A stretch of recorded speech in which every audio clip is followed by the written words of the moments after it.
On the Yara Dialogues this evening, our featured guest is Melody Adhami, a serial entrepreneur and an influential tech leader. In 2007, Melody quit her steady job and co-founded Plastic Mobile. By 2015, when she sold the company, they had built over 250 apps, and they had become Canada's leading mobile development agency. The Globe and Mail dubbed Melody the Queen of Apps. Just some of the apps they developed include Cineplex, OLG, CIBC, Rogers, and Pizza Pizza. During the pandemic, Melody pivoted and focused her entrepreneurial efforts to the health sector.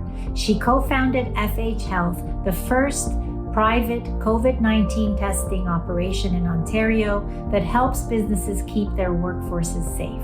When she's not busy running FH Health, Melody serves as the COO at ShopThing, a live stream shopping app. Melody was named Canada's Top 40 Under 40 in 2017, and she's been recognized as Canada's Top 100 Powerful Women in the Tech and Trailblazer categories in 2018 and 2019. Leading the conversation tonight is Roxana Tavana, an executive, a general counsel, and a not-for-profit director. Roxana started her career as a corporate securities lawyer. She has spent over a decade at Scotiabank in various executive roles. Roxana, a mother of three, is also a dedicated volunteer in the community. She serves as a director at the Soul Pepper Theatre Company in Toronto and has been a longtime director at METRAC, an organization dedicated to ending violence against women and youth. And she's, of course, a past speaker and moderator at Yara conferences and a valued member of the Yara Advisory Board. We are so pleased to bring these two phenomenal women together to discuss the entrepreneurial mindset. Without further ado, I turn it over to Roxana. Thank you so much for joining us tonight. Thanks so much, Atusa. I'm so lucky here today because I'm sitting down with Melody, who, as you heard from Atusa, needs no introduction. She is a trailblazer, top 40 under 40, a number of accolades. But, I've already had the privilege of having a nice chat with Melody. And what struck me the most about her is that she is truly a brave entrepreneur, and one that actually does her shifts and her builds out with real purpose. And this is what has really motivated me when I spoke with Melody. She's not an entrepreneur that has created businesses simply for the sake of profit.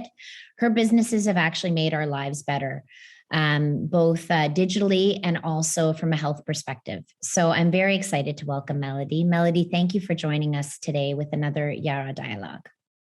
Oh, thank you so much for having me. I am so excited to be having this chat. Of course, our previous conversation was so exciting that this is almost like a continuation. So thanks for having me, and I'm super excited.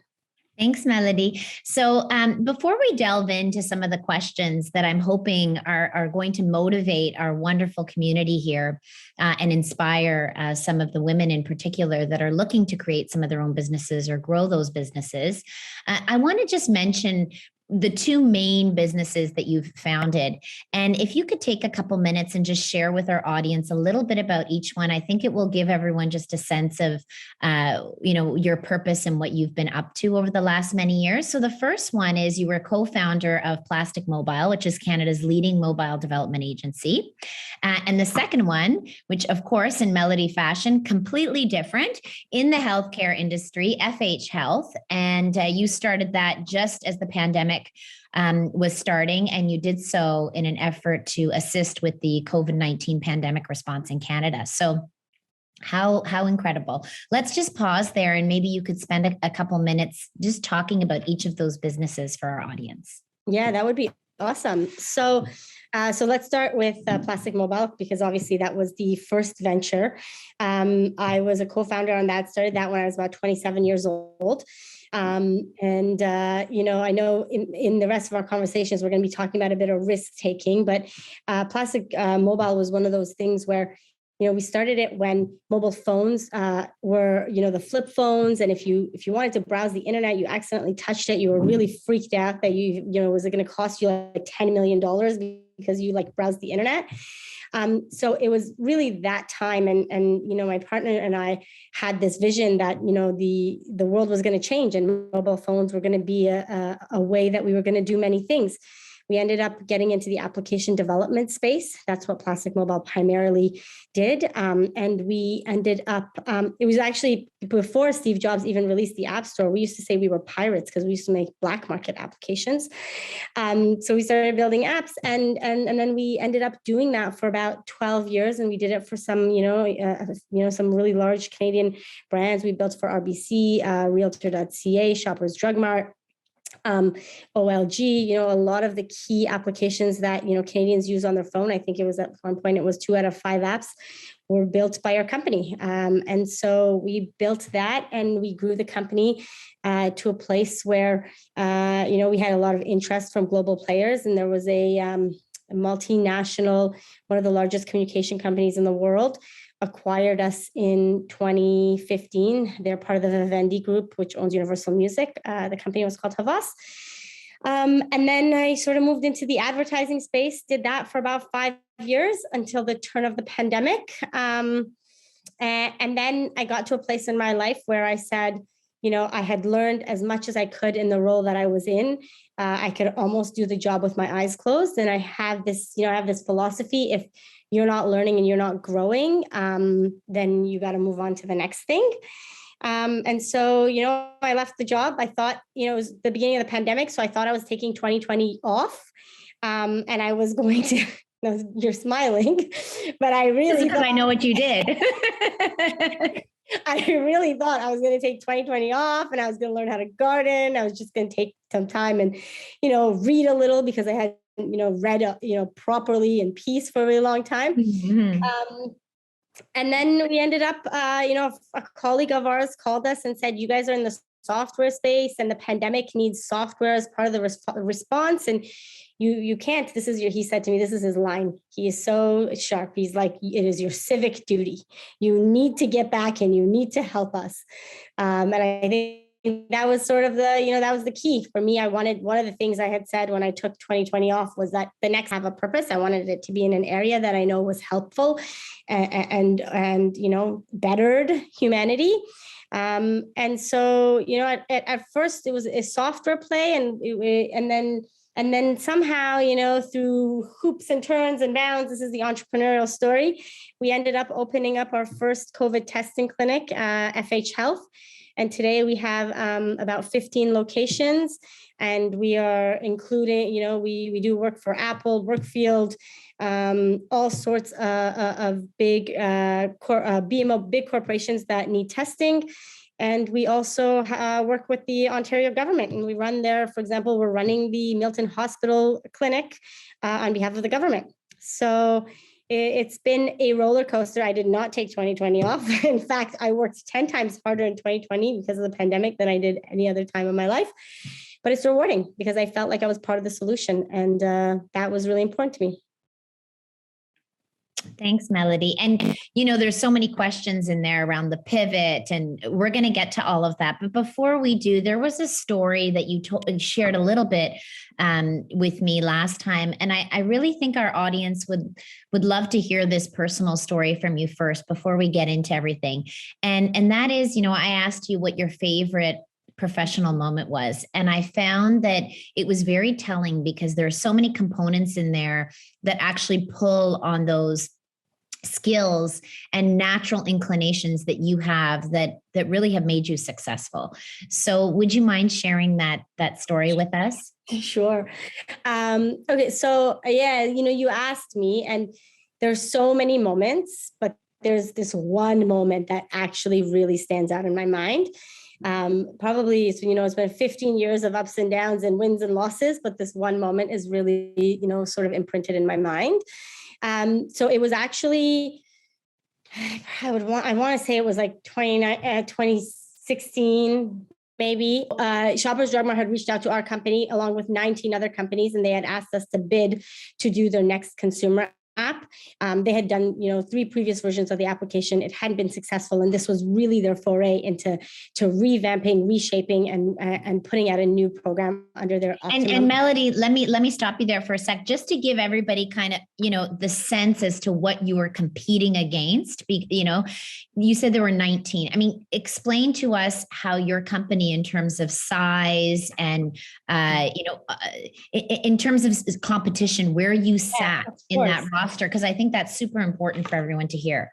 Yeah, so we were probably about 40 employees at that time, and our competitors were Deloitte, KPMG. These guys have hundreds of thousands of employees throughout the world.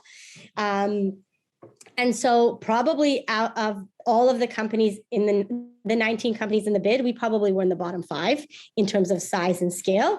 But I think in terms of actual quality of product and experience in the space we were in, we were actually in the top, probably 4 companies. So for us, we knew that it was likely that we would get shortlisted, but even amongst the 4 that were there were really a couple of other players that were much, much larger than us. We were probably 40 people. They were probably about 250 people, these large offices on King Street. And we had, in like Bay Street Towers. And, we had this like Liberty Village building that was like cohabited with a lot of other small companies. So it was really a big deal. We ended up actually getting shortlisted, and we were shortlisted down to 2 players. And so it was all the KPMGs and the Deloittes, and those guys were actually sort of weeded out of the process because they didn't have the depth of expertise that our company had. It was down to us and another mobile expert, and they were they're the ones with their office on the big tower, and they were probably about 250 people. So we were excited to be up against them. And, the Shoppers Drug Mart rings us up after they've shortlisted us. And they're like, so we've shortlisted you down to 2 people, 2 companies. And they told us who the 2 companies were. They were really tricky. They wanted us to know. And then they said, and tell me, what did that do for you, knowing who the competition was? I mean, for one thing, it excited us because, they were obviously a big player, and then it obviously terrified a bigger player. So it had, it really, it would have been better if we didn't know, actually, but either way, we were excited and we were scared all at the same time. So they called us up and they said, you've been shortlisted. There's 2 of you left. In order to make our final decision, we'd like to come on a site visit. And we'll send you a list of everybody that will be coming to the site visit, and here are the things we want to see. And they gave us a bunch of questions that they wanted to cover. And so we take it, we're like, we're celebrating. We're so excited. We've been shortlisted. It's like the last step, and we know we can win this. And then the email comes in. I open up the email, and it's like the list of attendees. And there's like 8 people that they want to bring to this meeting. And like, you're probably looking at me and you're wondering, well, why is that a big deal? 8 people isn't a big deal. But there's 8 people that want to come from their side, and there's 6 people that need to attend from our side in order to cover all the topics they want to cover. We're looking at 14 people, and our largest office boardroom seats like 8. So for us, all of a sudden we're like, it's not a big deal that we don't have a big office space, but it is a big deal that we have we don't have a big office space, but it is a big deal because all of a sudden we look so small compared to that big competitor. So we sort of, our moment of high went to a really, really like quick moment of low, which by the way is a huge entrepreneurial thing. You have moments of high, but they are followed by moments of low. And everybody on the team was like, I don't think we can do it. I think we should call them and we should just say, no, it's okay. We want to bow out of this round. It's more embarrassing to have them come and actually see that they can't fit into the boardroom than to actually have us, turn the business down. And then I was just sitting there and I was like, there's got to be another way. There's got to be another way. And, I was telling you the one of the perks of being in Liberty Village in the building that we were is that it was made of all of these spaces with all of these different type size tenants. And the space next to us had just emptied out maybe like 2 weeks before. So I turned around to my marketing director and I said, listen, go talk to the building landlords and go tell them that we want to borrow the space next door for 24 hours. And that if they lend it to us for 24 hours and that we do well on the actual pitch that we're doing, that we'll take the space and we'll expand our offices because we're going to need to expand our offices. And so that's what we did. We went, she talked to the landlords. They gave us, they said, yeah, no problem. You guys sound crazy, but here, take the space for 24 hours. We took the space for 24 hours. We went to IKEA, we bought boxes, we bought desks, we bought chairs, we bought boardroom furniture. We literally staged the entire next door into a part of our office and enough space to be able to house 15 people. We ended up having the meeting, on the following Tuesday, because, the call came in on a Friday afternoon. And we built it all over the weekend. On the Tuesday morning, they came in for the call. We ended up, our team was so prepared. And I guess part of it was when you go so far to build something and to prepare for something, you're just so invested in it that I think our team just did a great job. They ended up awarding that piece of business to us. And I remember the guy who called me back to award us, he said, we were really leaning to go with the other company. And it was your site visit that really convinced us the other way. So that moment, that moment is really, that is stuck in my mind, because it really proved to me that, nothing is impossible. And if you want to find a way, the craziest things you can do to find a way.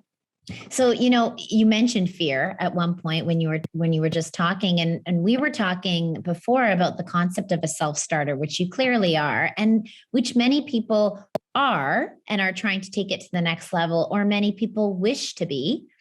And, you talked to me about two components to being a self-starter, and this comes out in your story that you just shared. One was fear, and the other was risk. And, fear can go two ways. It can either motivate or it can paralyze, right? And risk, you had a very interesting definition of risk for me as well, which, we talked about, because your definition of risk was really, is this going to completely derail things? You have a very, high threshold for risk. And so let's talk about those two things. The first one being fear, because even in your story, there were moments where you were afraid. There were clearly moments where your team was afraid.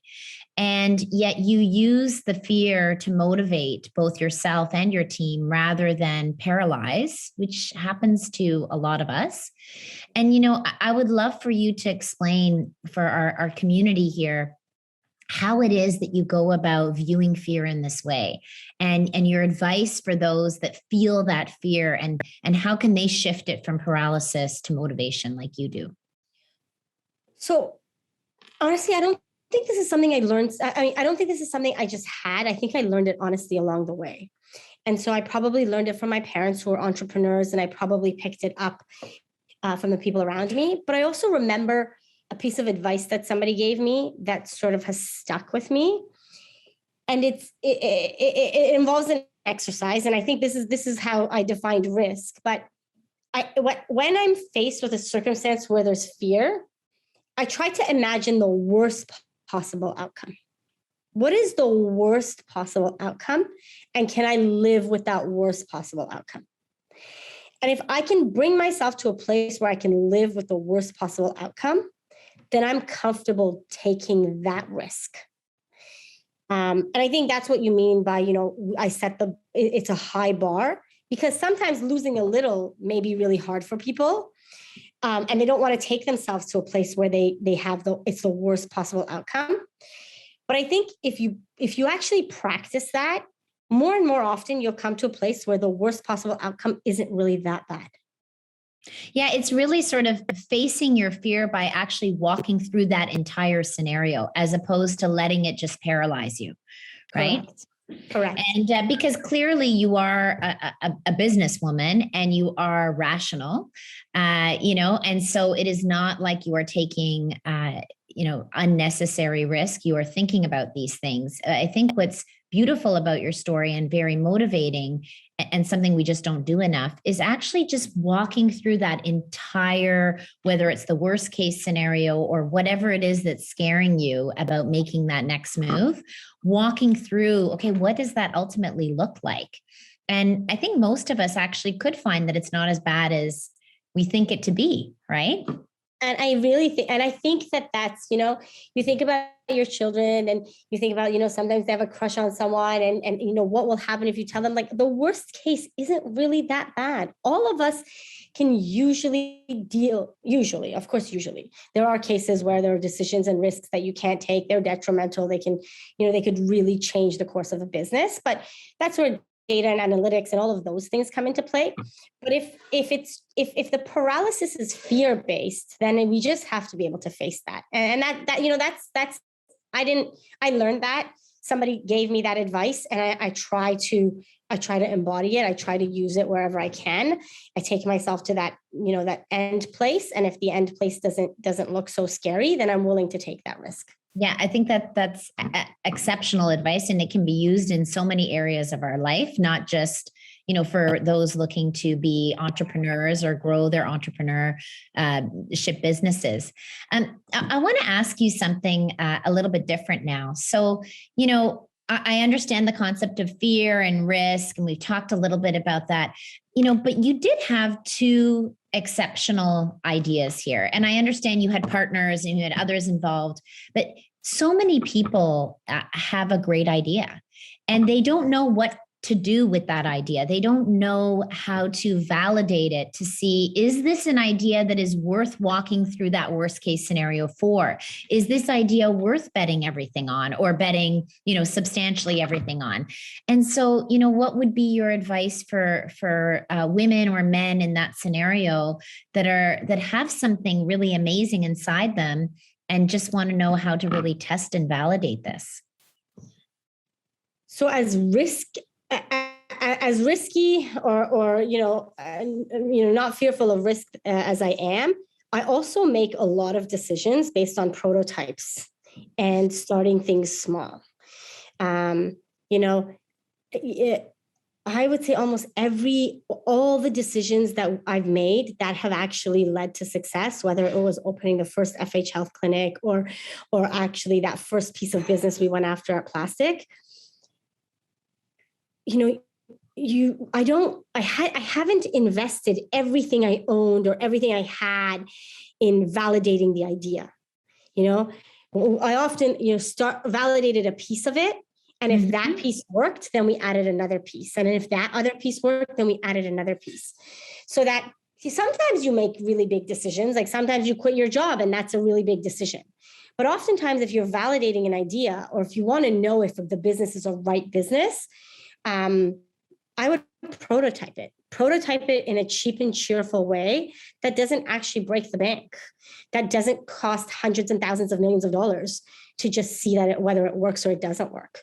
Now, that doesn't mean it's always going to work, but a lot of times if you're able to validate and prototype a concept to a point where it makes sense, you can then decide whether it needs to be abandoned, changed, modified, pivoted. All of those things will come to you because you're sort of walking through it from small and you're growing that. And so, whether it's someone else who has the idea or whether it's one of your examples in your own, businesses that you started up, how do you go about finding the infrastructure and the people that you need to prototype to get there? In particular, this question is geared towards whether it's women or men, but folks that are not sure, they're not in this world or in the world in which their idea is. And so they don't know how to start. Are there venture funds? Are there groups? Are there, what is there for people? Because I know in my previous work at the bank, we really tried to focus on providing capital for women businesses because that's something that's really necessary. But there is a lot of attention on that now. So where does someone go? How does someone start, building that infrastructure and network to help them prototype and decide whether it's something to keep moving on? I honestly, one of the earliest pieces of advice, and honestly, it's not really an early piece of advice, it's just a complete learning. Because of, a couple of failed businesses that my parents had when we were growing up. I don't think anyone should start any business unless they have some level of expertise or have people who are on their team with some level of expertise. That's just, some people may prove me wrong, Two people might come to me and say, no, I had no expertise. I started this and now I'm a billionaire and I've made so much money. Great. That's great. I'm so happy for you. You were exceptional and you were completely talented and gifted. And it's really great. I might invest my money in you. But then, 99% of the times, so many businesses fail. A lot of startups don't actually succeed. And I think like number one is I think you need an expert. So with us, the first business that I was in, Sep was a software engineer. He was my partner.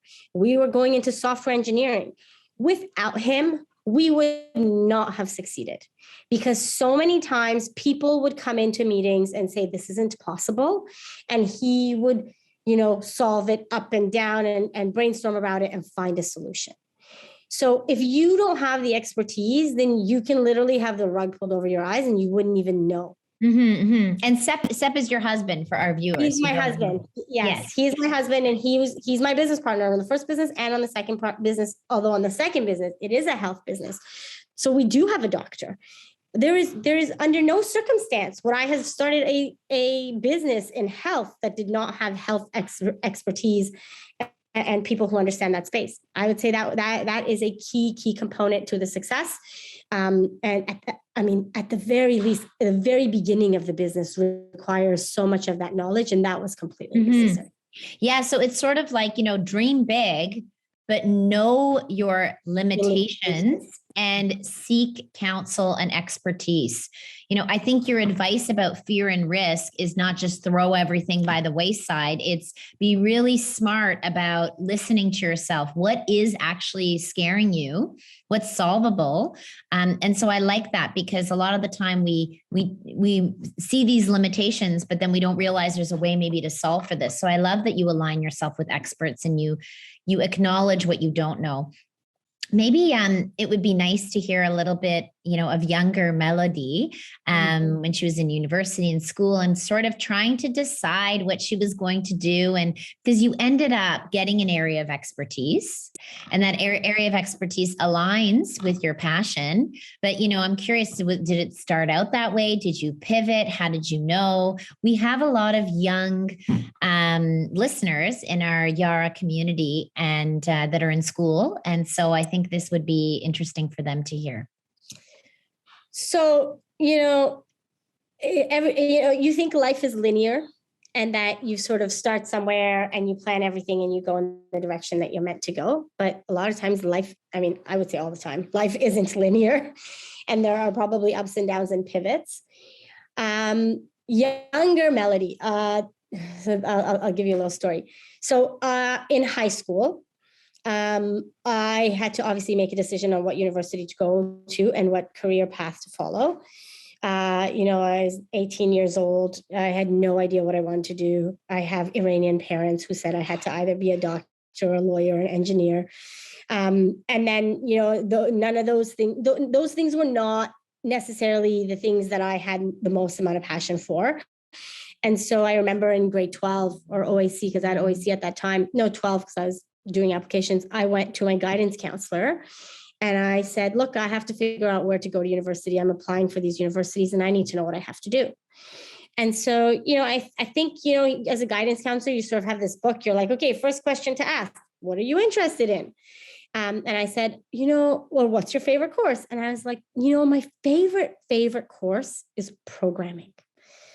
And he looks at me, he's like, programming. And I guess he probably had my grades and everything in front of him. And he sees like, math is great, science is great, biology is 97. Like my grades are good, and he can see which ones are good. So he's like, why programming? And programming, I loved programming, but I didn't get the highest mark. So I got something in the 80s, but I loved it. And he said, I think if you go to university and you go in the field of programming, you're going to come out and there's going to be a lot of people who want the same jobs as you. And the space is going to be very saturated because a lot of people are going into the space right now. I don't think it's a good idea, but I see that you have a 97 in biology. So I think you go into biology and you could do something there. And so I did. And what I love about you, Melody, is that you did. And then you pivoted, right? I think that as a young that wasn't girl, me. it's That very was normal. That was serendipity. Yeah, we're going to get to that. But, that's very normal, right? Yeah. You get advice from someone in authority that presumably knows better than you, and you want to be successful. And I think we've all done that to a certain extent where we didn't do what we wanted, but someone we trusted gave us advice and we followed it. And I think what I love about you is, there's no point in beating ourselves up about these things because they just help. There's a purpose to all these things somehow, isn't there? Anyway, I'll let you keep going because I love this story. So yes. So and then I ended up going to biology. I spent 2 years in biology, and I turned around to my mom and I said, "Mom, I don't love this." And my roommate, he was not my roommate at the time, but he was a floor mate. He used to do trading and he was doing all sorts of business stuff. He followed the NASDAQ and all this stuff, and he's American. And I was so fascinated by everything he did. I was like, "Mom, I don't love this. I think I should go into business." And she's like, "You've already spent 2 years. If you try to go into business now, you're going to fall behind a couple of years. Why don't you finish biology, make a decision? And if you want to go to business school after, it's something you can carry on later." I don't think that was bad advice. I think it was, I think what I got a lot out of my degree in biology. I learned how to learn. I learned how to research. I understood the concept of critical thinking. I understood what it means to be statistically significant. And, I will never be an anti-vaxxer. So this is also a public service announcement.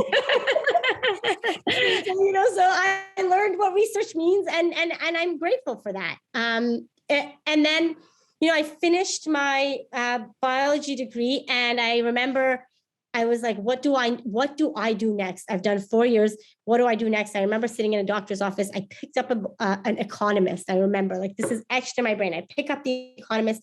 I start reading, and I swear I read 3 paragraphs, and I'm like, what did I read? I'm illiterate. I understood nothing of what I just read. So I closed the paper up, and I went and I wrote a GMAT, and I said, I'm going to business school.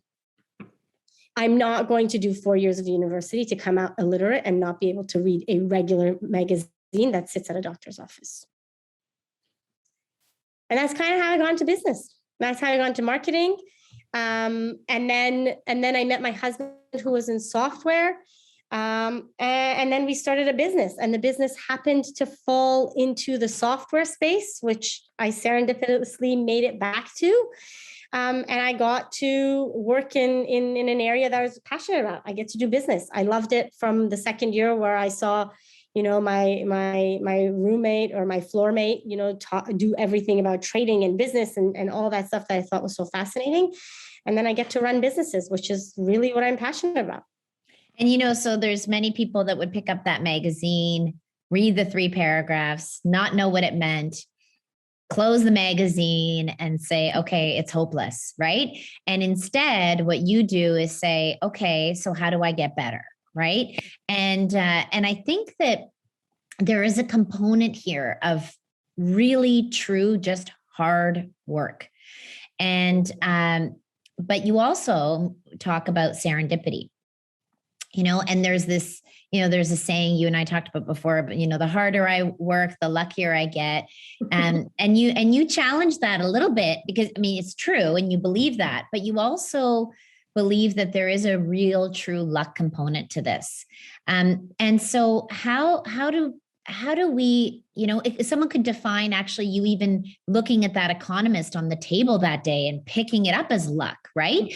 And so, what's your advice for people when circumstances surround them? How do they know when this is the moment there's luck happening here and that they should capitalize on that? Because you have, and maybe you could share some of the components of your story that were lucky in that sense and that you paid attention to. Yeah, I think I have this conversation. I listened to How I Built It, and at the end of every How I Built It, one of the questions that's asked of all the entrepreneurs is, what percentage do you think was your own doing, and what percentage do you think is luck? And I often, when that question is being asked, I always self-reflect and I think about, myself and my journey. There's no doubt that I work hard. And there's no doubt that every opportunity that comes about, I try not to be fearful of, and I try to seize and test to see if it's something that's going to work. No doubt I do that.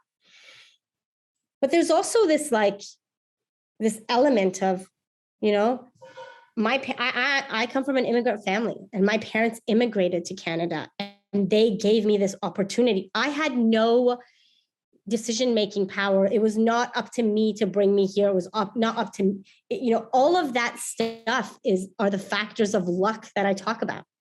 All of those things, I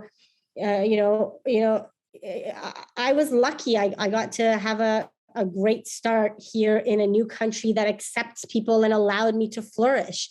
I was lucky that my parents, were able to get themselves, their feet on the ground and give me a proper education that let me take advantage of a network and let me learn. I was lucky that, I met a husband who also became my business partner, and who luckily we can work together and we can build things together. So all of these are, in my opinion, luck. Like, I don't do any of those things. Yeah. And I think, this is very much a positive winning mindset, right? I mean, it's very clear you have a growth mindset, but you also have a very positive winning mindset, because you look at, I don't know if you could even give me an example of something that happened in your life that you would see as a negative or unlucky, because it seems to me that the way you rewire or classify almost everything you've been through is to see it as a stepping stone to something else, or to see it as lucky. And that makes a positive person. And so, how much of being successful and being, winning in the end, how much of that do you think is attributable to the person's mindset and their frame of reference? Because this pandemic has probably, knocked down a lot of people who had great ideas and who were trying to do something, and they're probably sitting in that kind of, in between area right now. And I think for you, someone who's been so successful, I think it's always encouraging and refreshing to hear how you view mindset and positivity as being able to achieve success. I think that's a great question. There's no doubt that I think positivity has a major, major impact on the amount of success you can have or not have. I remember I used to live above a store when I was in university, and it was so small. The house was so tiny that, like, if I sat in the bed in the living room, I could reach and put a dish in the kitchen. And I remember sitting there at that time and thinking, oh man, I could not have wanted a better place. Because can you imagine how lucky am I that I don't even have to stand up and I could just put this on the counter? I'm sure that's what our kids think every day. I was like, look at that. Like, I couldn't ask for a better arrangement. I could just reach back and I could put something on the counter, or I could just pick it up. And honestly, like, when I look back at that, it really, like, it was a shoebox. Like, literally, I lived in a shoebox, and I thought it was the best shoebox that anyone could ever live in. So I do think I do think it has. And I think it also, it's not just positivity. It's about being happy with what you have when you have it. And I think that allows your brain to be free and not worried and anxious, and for you to be able to reach potential. So, I was kind of joking about our kids, but most people don't know this, but you have many young children. And so you're a busy mom also.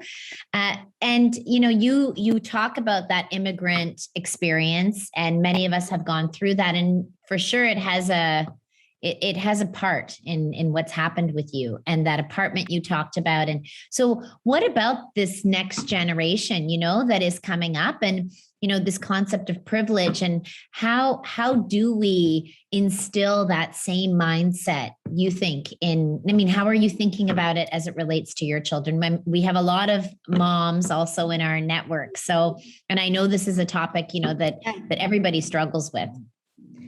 Honestly, if you ask me what is the one thing that keeps you up at night, that is the one thing that keeps me up at night. And it's because I actually don't know. I don't know how. And, I read all these articles, and, all of them are like how struggle brings success, and struggle brings that desire to reach. And, like, my kids don't struggle. But they do have something that you also had. And, how much of this contributes, I guess, is unknown, but love and support. Right. And some of us are fortunate to have that within our family, and others, you find it around you. But they certainly have that. Right. And we talked about how much support, like your mom's voice was a huge impact for you. In fact, I think you had shared with me that she gave you the best advice at one point. Yeah. Honestly, the support, yeah, again, that's one of my luck factors. I, again, was lucky that I had, a family that was completely supportive, and that, I felt like in the worst case scenario is if all things failed, I would be moving back in with my mom. And I didn't think that was such a terrible option. And the best, that you talk about the best advice, but, when we were ready to start, when we wanted to start plastic, Sep and I, obviously you sit on the fence and you talk about the pros and you talk about the cons, and it was actually Sep's recommendation, and he said, let's talk to your mom. And we went, and when we asked my mom, she basically said, this is a time in your life where you have the least number of factors that are affected or at risk. Once you have children and once you have a lot of other responsibilities, then all of those risk factors increase. And it's going to be harder to make such a big decision to quit a job and to start a business. And I think that was one of the best pieces of advice I received. And I was lucky enough, again, to receive it early on, so I could take that risk and really allow myself to do, to take that next step. So Melody, I have one final question for you, but before I ask it, I just want to sort of summarize, because there were so many great themes here, and feel free to correct me if I get some of this wrong, but, the concept of fear, really not looking at fear as a negative, but trying to pivot it into motivation, considering risk and really walking through that most terrible scenario. And what does it really mean? As well, due diligence, the concept of building that infrastructure around you, your team of advisors, specialization. That can be that's all the way from your mom's advice to, bringing a doctor on board at the beginning of FH Health. And the concept of luck and hard work. These are all, amazing, I think, pieces and nuggets that you've shared with our community. One thing I want to ask you that I didn't ask you already, but, how does Melody think about what's next? So, what is next, if you know, and if you don't, how, because I'm sure your brain is already starting to go there. How do you think about what you're going to do next? Now you've done this digital piece, you've done the healthcare piece. Just share with us what's going on in your head. I think for us, I think right now, I've only fallen into the healthcare space for a year. And being here, I've realized honestly how broken parts of it are, and how much it can actually be improved by people who have not been in the space, who can bring some fresh perspective, learning, thinking into the space. So I'm not done with health. There's a lot of things that we want to do at FH Health, and there's a lot of areas of growth for us. We want to go into we want to build, better electronic medical record systems. And we want to make sure the patient experience at clinics, not just COVID clinics, but larger clinics, other clinics are better. We want to enter into the area of wellness. So there's so many things that we actually want to enter and do, that I think we're just at the first few steps right now. Well, it's kind of amazing, isn't it, that biology degree, mixed with your MBA has culminated now into this little jewel of FH Health. So, and, we're all going to follow you and watch what you're up to next and what you're building and growing. And I know that this has been inspiring for me, but I'm sure to all of our viewers. It's been really wonderful, Melody, to spend this time with you. I'm lucky to have gotten to know you over this last little while. And I just will say again that it's very rare to meet a brave entrepreneur that is focused on actually improving the quality of the world, and that profits and growth and success is the byproduct of that passion. So thank you for today. What an amazing conversation. Thank you so much. It's so lovely to sit with you. Your smile is infectious. That is such a great hour. And if somebody takes away one piece of what I said today and is able to take that away and do something with it, then I think it's been an hour that was well served. Well, thanks, Melody. Thanks so much. Thank you. Having me. Take care. Thank you, Yara. Thank you.